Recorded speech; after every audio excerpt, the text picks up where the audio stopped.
컴퓨터 일반인 같은 경우에도 시험장 가서 이제 시험지를 펼쳐보니까 모르는 내용이 확실히 없고 다 배운 내용에서만 나오는구나 싶더라고요. 기본서 해도 기출 해도 사실 어느 쪽 하나만 중요하다고 하기 굉장히 어려운 부분이죠. 이제 7월부터 시작해서 최소한 겨울이 오기 전까지는 기본서 해독을 더 많이 해야 된다고 생각해요.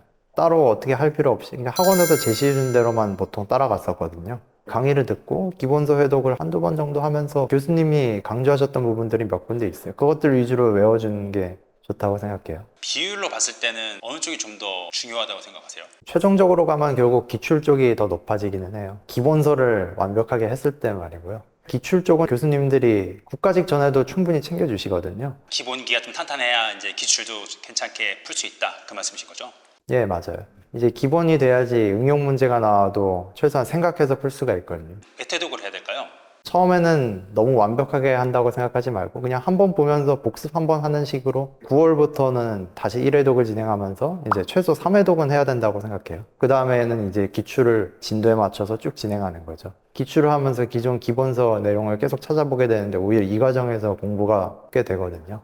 대표적인 하루 일과를 좀 말씀해 주실 수 있을까요? 아침 강의 시간에 맞춰서 나오고요. 오전 강의 듣고 점심 먹고 오후 강의 듣고 저녁 먹고 강의실 돌아와가지고 한 2시간 정도 하다 보면은 학원도 이제 문 닫을 시간이 되거든요. 그러면 방 돌아가서 뭐 그냥 씻고 아직 다 못 봤다 싶은 거 있으면 그냥 30분에서 1시간 보고 바로 자고 단순했어요.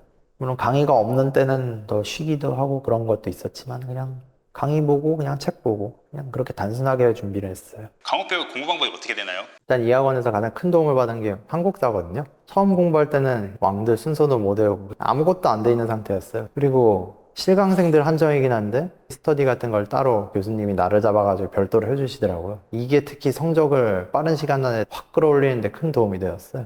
그냥 교수님 커리큘럼대로 따라가고 복습 한 번만 하고 제가 따로 별도로 공부한 건 없거든요. 항상 공부는 학원 나와서 하고 그런데도 이제 시험장 가니까 다 풀리더라고요. 이제 제가 영어는 가장 큰 문제였거든요. 그냥 풀면은 거의 꽈랑 나올 거예요. 되게 겁을 먹었었는데 학원에서 기본적인 것부터 시작하다 보니까 교수님이 그냥 완전 기초부터 가르치시거든요. 외워야 될 거 짚어주신 부분들만 따로 이제 신경 써서 외우고 나머지는 그냥 가볍게 듣는다고 생각하고 하니까 그냥 영어 문장을 그냥 쭉 써놓으면은 어떤 식으로 이 문장이 쓰였구나 하는 그냥 그 정도의 감은 잡을 수 있었어요. 기본 강의로 넘어가면서는 더 상세히 다루고 독해 팁 같은 거를 그때부터 본격적으로 알려주시더라고요. 그래가지고 실전에서 문제풀이 할 때 시간 단축을 특히 독해에서 줄이는 게 매우 중요한데 그런 부분에 적용을 잘 할 수 있어서 영어에서 점수를 받을 수 있는 비결이 되었던 것 같아요. 그러니까 정리하자면은 기초 부분에 외워야 될 부분을 찝어주시는 문법 강의하고 독해 유형별로 정리해서 시간을 빠르게 단축하는 그런 방법을 알려주신 게 영어 고득점을 맞는 데 큰 도움이 되었어요. 그럼 공통 과목 만족도는 높으신 편이신가요? 이번에 성적이 되게 기대 이상으로 잘 나와가지고 공통 과목들이 큰 도움을 받았다고 생각해요. 전공 한번 들어볼 수 있을까요? 전공은 교수님들이 준비한 커리큘럼을 최대한 따라간다면 사실 문제없이 고득점을 맞을 수 있다고 생각해요. 제가 컴퓨터 일반인 같은 경우에도 그냥 교수님 커리큘럼만 믿고 쭉 따라간 경우거든요. 따로 준비한 건 없었고. 한 1, 2단원까지는 그래도 어느 정도 들었던 내용이 익숙하니까 강의 내용에 집중해서 듣다 보면은 이해가 되고 그런 부분이거든요. 근데 뒤로 가면서 암기 과목으로 가니까 제가 암기한 내용은 이미 진작에 다 까먹은 상태고 이제 졸업하고 나서 처음에는 한 번 쭉 듣는 게 의의가 있다고 생각해요. 너무 그때 완벽하게 막 이것저것 다 외우려고 그렇게 집착하지 않으셔도 되고. 왜냐면 이제 그 다음 과정 가면 달달 노트라고 해서 교수님이 준비한 요약서를 가지고 처음부터 다시 한번 진행하거든요.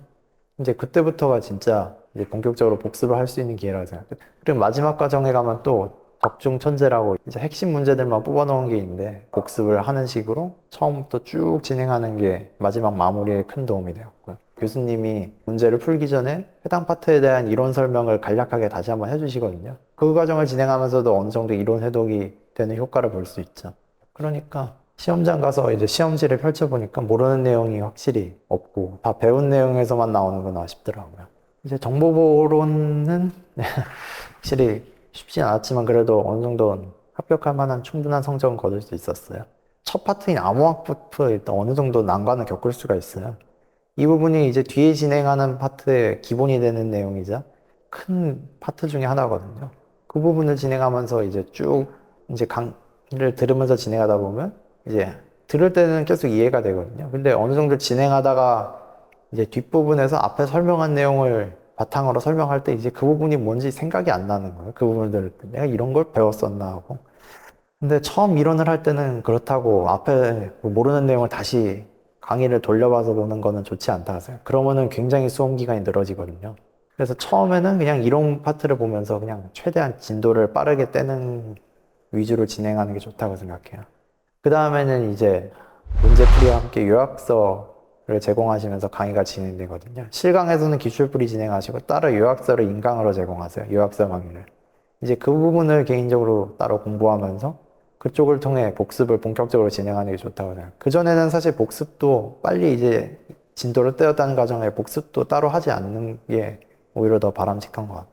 이거 복습을 개인적으로 하는데도 굉장히 시간이 많이 걸렸거든요. 그 내용을 처음부터 완전히 다 이해하고 넘어가려고 하다 보니까 그만큼 혼자서 낑낑대면은 시간이 지연될 수밖에 없어가지고요.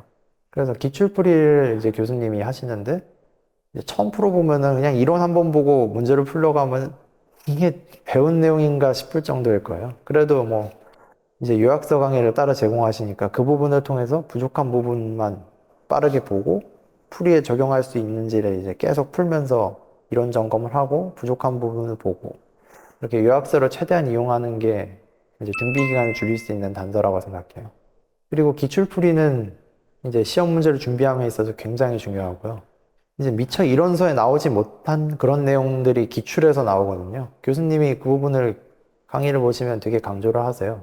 그래서 이제 기본 기출 풀이 강의도 있지만 뒤로 가면은 이제 좀 더 심화된 이제 핵심 기출 엔제나 그런 거를 따로 학원에서 제공을 하거든요. 그 부분을 통해서 구급 문제뿐만 아니라 정보보안 기사는 아예 다른 시험의 문제까지도 공무원 기출로 가져오거든요. 실제로 이번 지방직 때는 그런 문제가 나와가지고 제가 굉장히 애먹었거든요. 그래가지고 그런 문제를 풀기 위해서는 이론은 이제 어느 정도 이해만 하는 수준으로 넘어가고 그런 뒤쪽의 기출 강의에 훨씬 비중을 둬야 된다고 생각해요. 시험에서 어려웠던 과목이랑 공부하면서 어려웠던 과목. 시험에서 어려웠던 과목이라고 하면 당연히 영어를 빼놓을 수가 없죠. 구급 준비하는 모든 수험생들의 고민이라고 생각해요.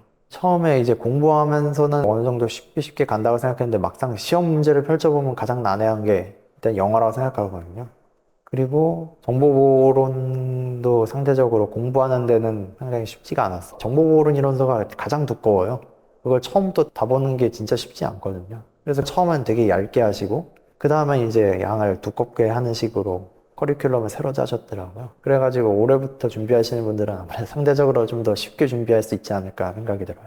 자격증이 있다고 하셨는데 어떤 자격증이 있었는지. 제가 컴퓨터공학 전공이어가지고 졸업 후에 정보처리기사 자격증을 취득했어요. 전산직을 준비하는 사람들이라면 전공자이실 확률이 높은데 기본적으로 다 가지고 있는 그런 자격증이라고 생각해요. 기능사 자격증만 취득해도 3% 가산점이 주어지거든요. 그 정도만 준비할 수 있어도 전산직 준비하는 데는 문제가 없다고 생각해요. 고등학교 때는 이과하셨어요? 문과하셨어요? 고등학교 때는 문과였었어요. 근데 대학교 오면서 교차 지원을 한 케이스죠.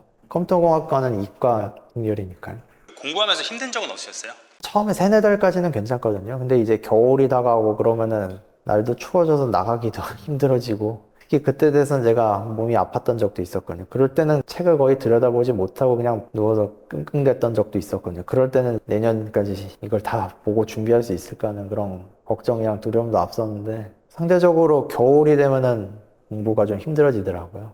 여름이나 가을 시즌 때 좀 해놓고 겨울에는 좀 상대적으로 느슨하게 하면서 건강관리에 더 집중하는 게 좋다고 생각해요. 공부 중에 스트레스 해소는 어떻게 하셨어요? 암기 덩어리인 과목을 처음에 접하게 될 때는 진짜 어디서부터 시작해야 될지 막막하거든요. 그럴 땐 그냥 암기하고 쉬고 암기하고 쉬고 그냥 이런 식으로 되게 단편적으로 진행을 했거든요. 그래도 스트레스를 해소하는 게 쉽지는 않죠.